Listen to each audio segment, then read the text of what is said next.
भागवत में जितनी उटपटांग बातें नहीं लिखी हुई, भागवत को आप सामने में रख करके उटपटांग बात लोग करता है।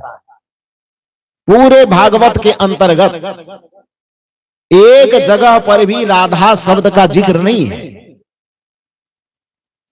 न तो संस्कृत के सूत्र में राधा शब्द का जिक्र है, न उसकी हिंदी व्याख्या में कहीं राधा शब्द का जिक्र, कहीं नहीं, कहीं पूरे भागवत पुराण के अंतर्गत राधा शब्द का जिक्र कहीं है ही नहीं।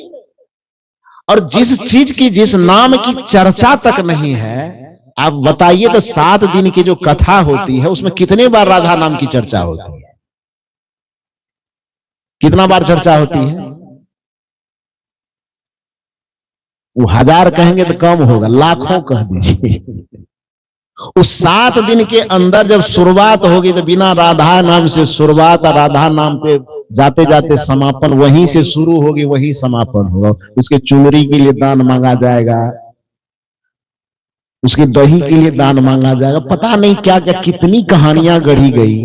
अब इतनी सी बात समझिए कि जिस नाम का, जिस शब्द का भी पूरे कथा में कहीं कृष्ण के चरित्र में कहीं उसके नाम तक का जिक्र नहीं है, और उसको ला करके भारत के सांस्कृतिक चरित्र का कितना पतन किया गया है।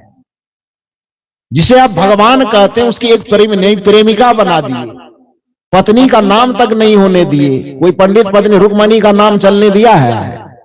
असल में होना क्या चाहिए, कृष्ण के साथ रुक्मिणी की चर्चा होनी चाहिए ना जी।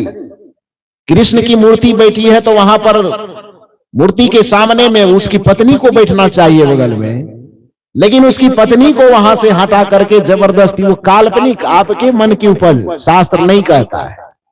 कोई भी हिंदू धर्म का कोई भी ग्रंथ राधा शब्द के, राधा के चरित्र का जिक्र नहीं करता है जिसमें कृष्ण का चरित्र छिपा हुआ है। और ऐसे जिसमें कथा में, शास्त्र में कहीं पर राधा नाम की कोई चर्चा नहीं है, ऐसे राधा को कृष्ण के बगल से उनकी धर्म पत्नी को हटा करके और काल्पनिक राधा को बैठा दिया। राधा राधा राधा राधा चल रहा है। और इसको पढ़ने लिखने वाला, समझने वाला आदमी यदि कहे कि ये ठीक नहीं है, बस आप लाठी लेके खड़े हो जाते। ये हिंदू धर्म के विरोधी आदमी। कैसे विरोधी आदमी है? क्या करें, अपने बुद्धि को गिरवी कहीं रख दें? वो पढ़ रहे हैं, दिखाई दे रहा है, तो उसके लिए क्या करें, कैसे करें, बताइए, आप ही समझाएंगे। तो सदगुरु कबीर साहब कहते हैं, सांच कहे तो मारन भावे, झूठे जग पर जान।